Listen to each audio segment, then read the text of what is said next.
Bonjour tout le monde, là il est 9h du matin et je vous emmène avec moi pour une journée typique de mon confinement. Ceux qui me connaissent savent que je suis quelqu'un de positif, donc bien que sachant la situation compliquée, je tire profit de ce confinement en prenant le temps de faire des choses que je ne fais pas d'habitude. Ici en l'occurrence, je me prépare pour aller faire mon sport. Et bien entendu, comme je sors d'une opération, je fais le sport adapté à mon statut post-opératoire, bien évidemment. C'est-à-dire que soit je fais une balade d'1h30 à vélo, soit je fais de la course à pied et je la pratique juste au pied de mon appartement. Une fois mon entraînement terminé, je file prendre une bonne douche. Ensuite, j'enfile une de mes tenues fétiches, mon pyjama. Et je n'oublie pas les incontournables bas de contention.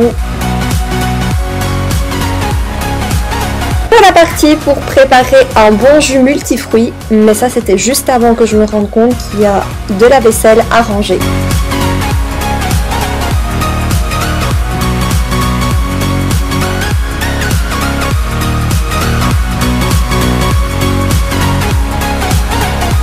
Si vous ne m'avez pas encore vu manger quoi que ce soit, c'est parce que je suis occupée à tester le régime intermittent.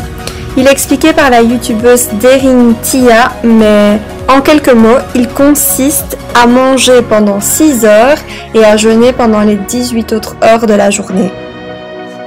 Du coup, c'est pour cette raison que dès que je me réveille, je vais directement faire mon sport, comme ça je gagne du temps au niveau des heures où je peux manger. Pour accompagner mon jus de fruits, je prépare un bol de yaourt, 0% de matière grasse, et à l'intérieur, j'y mets toutes sortes de céréales, des graines de chia, des baies de goji, enfin un peu tout ce que je trouve comme muesli, des flocons d'avoine, enfin voilà, je fais un petit peu un melting pot de tout ça. Et c'est délicieux. En prenant mon petit déj, je check mon Messenger. C'est là que j'ai mes 19 groupes de conversation avec mes élèves.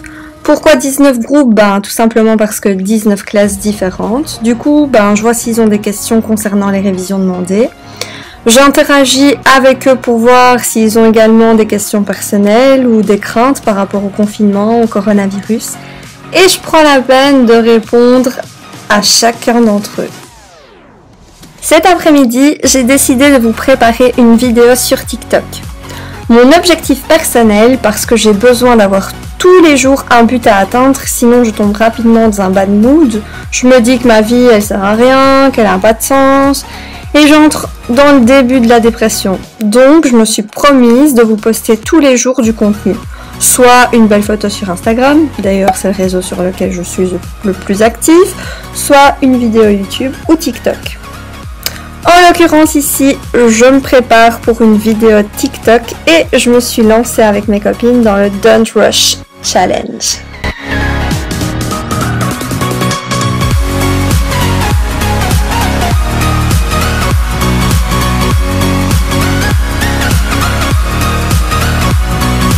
C'était vraiment ultra amusant parce qu'en fait on a dû établir un ordre de passage pour alterner les blondes et les brunes, des stratégies pour savoir de quel côté on allait s'envoyer et recevoir le pinceau. Franchement, c'était des barres de rire. Ultra marrant. Je vous invite à aller me suivre sur TikTok pour voir le résultat.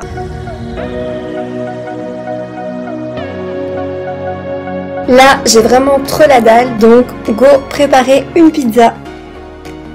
Au préalable, j'ai fait bouillir de la patate douce et une fois qu'elle est prête, je l'écrase en purée. C'est une recette 100% saine et 100% délicieuse, donc je vais la préparer en live maintenant avec vous.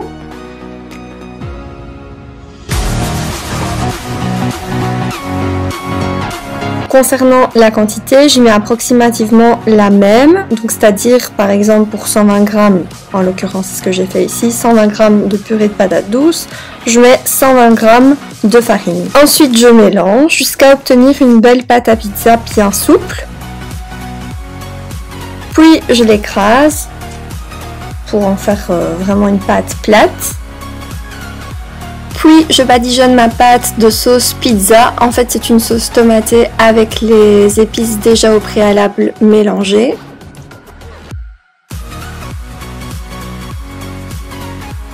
Je découpe des petits morceaux d'ail que je viens parsemer au-dessus de la sauce pizza. Désolée, mais mon presse-ail juste à côté ne fonctionnait pas du tout. Pour les toppings, vous mettez vraiment ce que vous désirez. Moi, j'ai mis du jambon dégraissé, quelques olives vertes, des champignons, des artichauts,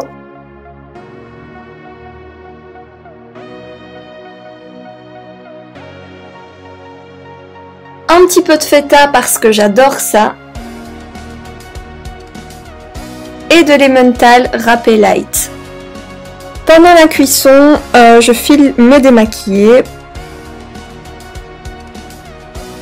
Étant donné qu'on n'a pas lessiné sur le make-up, je nettoie correctement mon visage avec un gel nettoyant purifiant. Puis j'hydrate ma peau et me voilà fin prête pour déguster ma pizza devant Netflix. Voilà, ma journée confinée commence à se terminer tout doucement puisque vraiment jusqu'à 23h30 minuit, je ne fais rien mis à part chiller devant Netflix. C'est vraiment mon moment pour moi. Comme d'habitude, j'attends des échanges en commentaire. J'aimerais vraiment que vous me partagiez ce que vous faites pendant votre confinement. Ah oui, j'avais filmé la fin de ma vidéo. Seulement, c'est plutôt à mettre dans le bêtisier. Donc, place au bêtisier. De ton côté, sinon on te voit. Mais pas encore. Filmer jusqu'à...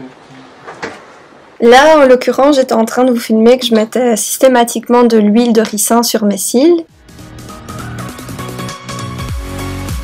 Maintenant, il est vraiment temps que je me couche parce que je n'en peux plus et visiblement mon copain non plus. J'espère que ma vidéo vous aura plu. En tout cas, je me suis donné vraiment beaucoup de mal pour la faire. Si c'est le cas, n'oubliez pas de la liker, c'est gratuit et ça me fait trop plaisir. Bisous bisous ma Justine.